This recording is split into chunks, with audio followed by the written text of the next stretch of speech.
Hi, Elliot.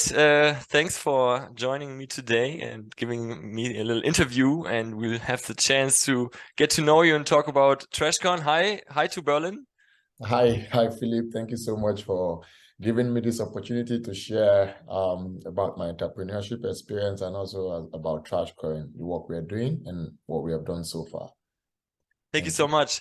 Just a quick background. Why did I invite Elliot and how did I come up with the idea of an interview? Because with a friend of mine, we were talking about zero waste and ways to reduce plastic, and we're talking about zero waste festivals and hotels. And yeah, we were having a discussion about how to incentivize people like to separate waste maybe, or even to reduce waste, or even paying people to bring back their resources. That's something we know maybe from metals, aluminum, things like that, copper, that's more common. But thinking about maybe plastic, we normally don't think that we would get paid for bringing plastic. And this is where I think your project comes into play. So first, I would like to get to know you a little bit more, and maybe you can give out the audience a little idea of where you're coming from, what you're doing in Berlin, and about your entrepreneurship.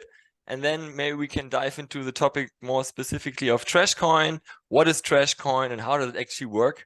And in the end, maybe we have some advices for our audience, like how to reduce waste and how can we help Trashcoin to be more successful. So yeah, Elliot, all yours. Oh, great. Thank you so much, Philip, once again.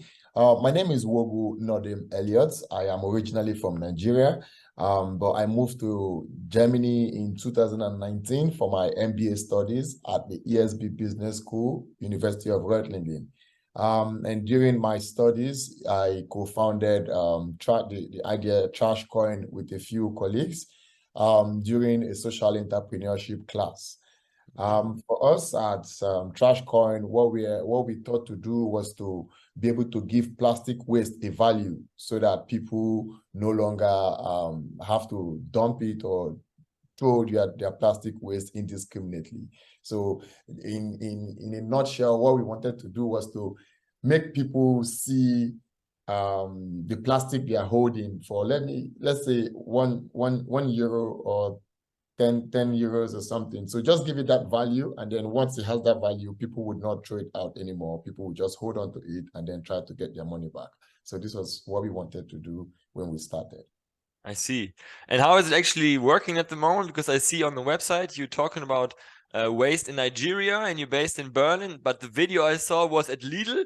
So maybe you can clarify how is the whole system working. You have an app, and I saw that you get you bring plastic and you get some coin, like a cryptocurrency, I guess it is. And maybe you can explain how this whole thing is working. Okay, yeah. So as I said, the motivation for this project was born out of two things. First, in 2018, I lost one of my closest friends in Nigeria, and it was as a result of malaria, right? And when you look at it, the plastic waste that we see today in Nigeria, in Africa, actually has a direct relationship to malaria. Why? Because people dump it indiscriminately, and then this plastic waste, they find their ways to the drainages. And because they are non-degradable, they block these drainages, and then we have stagnation of waters, right? And this is a breeding ground for mosquitoes. And these mosquitoes, go around and they spread malaria that kills more people than HIV and AIDS, right? And so when I came to Germany, I saw the plastic deposit system, which was amazing, right? So with this system, whenever you purchase like any drinks, you have to deposit 25 cents. And when you have enough, maybe sometimes you could even be broke as a student or as a worker. You take these bottles down to the shop, you complete the recycling process, and you can get sometimes 5 euros, sometimes 7, 10 euros. And that's enough for a meal or two for you, right? And this was amazing. The resulting effect of this whole process was a very clean and sustainable environment. You could see everywhere. I mean, the little plastics that would drop from people who are maybe tired of moving with one bottle around are picked up by some other people who want to make a living out of it. So you see, the environment is completely free of plastic waste. Hence, we actually looked at this model critically and tried to, learn from it and rebuild something. But then when we compared, like maybe country for country, knowing Germany is a very well-developed country and our own country is a developing country, we do not have the resources. We do not have the infrastructure. The economy is quite different, right? Hence, we thought to now ideate around this idea, the same model, but ideate. How can we, for example, replace those reverse vending machines that we are not able to immediately afford? We do not have constant electricity in our country to power, and maybe the attitude or behavior of the people back home would be the same here, right? So we actually looked at all of these things and thought of the best way to come up with a solution that would fit the market that we're looking to get into. Hence, we came up with a mobile application idea. I built a mobile application because at the I think at the last check, about 46% of the Nigerian population had access to smartphones, internet, right? So we said, okay, maybe we can start with this. We built a mobile application, and now we replaced the machines with human beings. So we have created a new sector, which we call recycling as a business. So what it entails is, so in a community, you could have people who maybe they have their shops or they have some other business that they're doing. They could register on our web platform as a collector, right? So in that small community, you could have 5 to 10 collectors, and you don't have to travel far, because this is actually one of the problems of recycling. Oh, you have to take your bottles and you want to go far or whatever. But now you just use our mobile application, click a button, and it will check around your vicinity and it will show you the closest recycling or collection point to you. You take your bottles to these people, they weigh it, and then they generate a voucher with our platform. Right? This voucher you scan with the mobile application, and then the value of the voucher is added to your mobile app. Now from there, you can transfer the value straight to your bank account. You can use it to buy internet data, mobile airtime. You can use it to buy electricity. You can use it to pay for health insurance and pay for university entrance examination. So what we tried to do was, just create a solution that's not just monetary incentive, right? We're just giving people alternatives. Oh, your plastic can be used to recharge your phone. Oh, your plastic can be used to pay for your cable TV. You can actually use your plastic to pay for electricity, to do different things. So we are capturing different different audiences, right, with the value that we are actually bringing. And what's in for the people who have now signed up to our recycling as a business platform? They collect, now they're aggregators, so they aggregate maybe from 100 kilograms, 500 kilograms, 1,000 kilograms, and they resell to bigger recycling companies that have the capacity to process them into flakes or pellets, right? And then when they resell, they make at least 20% profit margin.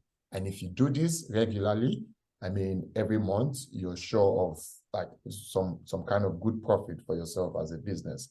And this is now creating new jobs, new opportunities, empowering a whole lot of people, and saving our environment of plastic waste.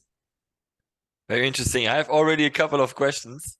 One, you just answered why do the companies sign up to collect it? Because then they can resell it as primary resources or secondary, which then become again another input. And on the other hand, I was wondering, all these things you can benefit from, no? Like paying an electricity bill or student fees, those are actually coming from partnerships. So have you been having to do lots of networking back home, talking to people, like saying, hey, would you accept that? Because in the end, those companies have to give real benefits to their customers, no? So I mean, we didn't need to do much of the marketing or partnerships. We have payment gateways, right? And all we needed to do was to plug our solution into one of the payment gateways, one of the popular payment gateways, and then all of these services are available, right? So yeah, directly, there's actually no testing. So we are seeing our company in the future as an eco fintech solution, like a green fintech solution. And this is what it is right now, because we can actually just, get the utility payments. I think just a few services are missing, like maybe interbank transfers and all of those things. That's why we can't say, oh, we're a fintech solution right now. But look at it as an eco fintech solution, a green fintech solution right now, because we are helping recycling companies pay for this waste. Right, we're helping recycling companies pay for this waste that normally before, what the practice was for them to write on paper, okay, you have bought 5 kg, this is the number of kg you have today, and then when you come again, they are writing it on paper. But now we serve as an escrow, they fund their accounts to be able to generate the vouchers, and then when the users get this payment to their app, whenever they withdraw from our system, they get the direct payment into their own account. Right, so this is what we are doing, making it easy for them, saving them the cost of logistics. I mean, for recycling companies, we are saving them logistics cost, transportation cost. We are ensuring that they get very clean plastic bottles going forward. Right. Before now, the practice was that these bottles would get to the dump sites, seaside, and they become very, very dirty and contaminated. But now these bottles would move from people's homes straight to the collectors or aggregators and then to the recycling companies. And you see that this system ensures that it's very, very clean. So Interesting. Far, Interesting. Yeah, that's an important point, no? Because even if then the collecting points would say, hey, don't bring me dirty yogurt boxes, for example, please wash them out once. We starting to resolve the problem of not being able to separate the waste, like you mentioned. And one other thing that comes to my mind, or when I listen to you explaining, what is the system is good for, it's a very open network, and you replace, like for example, in Nigeria, I'm sure that there's lack of funds from the public sector investing into waste collecting infrastructure. I'm in Spain here, Canary Islands, and I already see right next to my home, there's only one trash bin. There's no paper, there's no plastic, there's no glass. It's just the average rest waste. So I would have to really make the effort to go somewhere, find the next paper trash to really say, I want to recycle my paper. I do that, but it requires a big effort. I even have to move my car to recycle my trash. It is a bit crazy, yeah? But then I see your idea, and then there's a network creating, and you replace also the need for public investment in a way, right? Yes. Exactly. So this is what we have done. I mean, trying to take out, the challenges of recycling and make it very, very convenient and inclusive for everyone to be able to recycle. Very interesting. Just now, like a little critical question, because now when you incentivize bringing trash, how can you maybe avoid that now people produce more trash because now they can make money with making trash in a way? Have you thought about that? Is there any kind of mechanism to incentivize reducing the amount of trash you produce? Okay, so for example, let's take plastic waste, right? So if you have to produce more waste than you have bought or you're buying, so it doesn't make sense that because you want to get incentives that you're going to buy more plastic bottles or plastic drinks. So it's just like a system that balances it. Whatever you have used, and then you just bring to us. Now, we are not telling you to go generate more waste. It's not something that you can just easily generate. You have to buy with your money, first of all, and then get less than 10% of what you have bought that drink. So why should you do that? No, just a funny question to think about. Because if you, I don't know, think about on a festival and you would pay money for people to bring you trash, maybe they would bring in more trash from the outside, which they haven't generated, just to get money, that's what I mean. But in the end, if the overall effect is reducing the waste, which is the aim we have, that's the main thing. And what I find very curious from your observation, because I'm here in a country where you don't have this deposit system like in Germany, but I know it since I'm also from Germany, and I always talk to the Spanish people and say, hey, we have the system. And I can really assure you, you won't find beer bottles on the floor. You won't find plastic bottles, Coca-Cola or whatever, Pepsi on the floor, because people just don't throw them away like that because there's a value to it. And most of them can't believe it. And I see lots of trash just laying around on the floor, and I wasn't used to that coming from Germany. Apart from having maybe better infrastructure, but just people throw it away much Yeah. easier, and there's nobody that then comes, like you said, to pick it up. No, like I remember also in Germany on the weekends you go out, and at night you see people with their big shopping carts on the partying streets and collecting all the bottles, and people even give them their empty bottles, like saying, "Hey, here's my 25 cents," you know. And yeah, I mean, it works. It's amazing, and it's funny that you took that idea and created the Trashcoin. And now you mentioned the case of Nigeria. Is there any way that you're thinking of exporting that now, for example, to Germany? Is there already something in Germany or in Europe?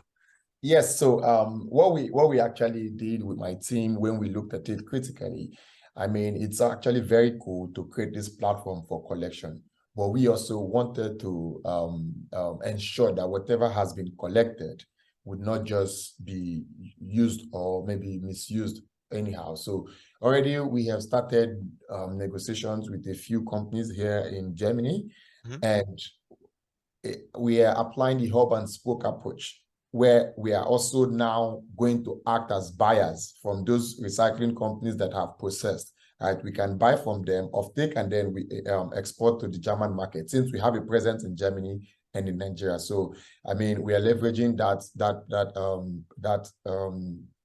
presence that we have in both countries and continents to see that, yes, we can actually be that backbone. When people buy, they are sure that whatever they are collecting from our platform, they wouldn't have to wait 1 week or 1 month to resell them. We can always, and we would always buy from them and resell to the German market. And by the way, that's actually where the bulk of the profit is. That value chain actually has the most profit. So it's actually a very good one to play in as well. Okay. Yeah. Hey, from now I don't have any further questions. I'm very excited to see how the project or the company evolves. Please let us stay updated. Maybe in the future time we see you here again and you tell us about the progresses you've done. And maybe in Spain I can get some trash coins one day too. I would like to. Yeah. Thank you so much for your time and hope to see you again. Yeah, thank you so much as well, Philip. Thank you. Bye. Bye.